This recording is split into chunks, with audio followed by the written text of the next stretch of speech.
ভিডিওটা হচ্ছে গত শনিবারের। তো এখানে ভোরবেলা ৫টার সময় আমরা সকলে রেডি হয়ে গেছি মালদা আসার উদ্দেশ্যে। সেদিনই আমরা তারপর অনুষ্ঠানের পরের দিনই বেরিয়ে গেছিলাম, কারণ দাদা যেত কলকাতায়। তো অ্যাজ ইউজুয়াল তখন ৫:৩০ বাজছিল, গাড়িও চলে এসেছিলো। আর দেখো কীরকম ঘন করে কুয়াশা পড়ে আছে। ঠান্ডা সেরকম ছিল না যেরকম দেখে লাগছে, তবে কুয়াশাটা খুব ঘন ছিল।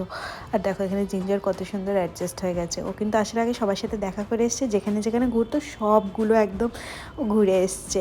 ওরও হয়তো মনটা খারাপ লাগছে যে চলে যাচ্ছে, তবে আমার একটু শান্তি পেয়েছি যে এবার গিয়ে আমি ওর সাথে কিছুদিন থাকতে পারবো। নাহলে এতদিন একসাথে থাকার পর ও যদি চলে যেত আমাকে একা ফেলে, তো আমি তো মনে কাঁদতে কাঁদতে পাগলই হয়ে যেতাম।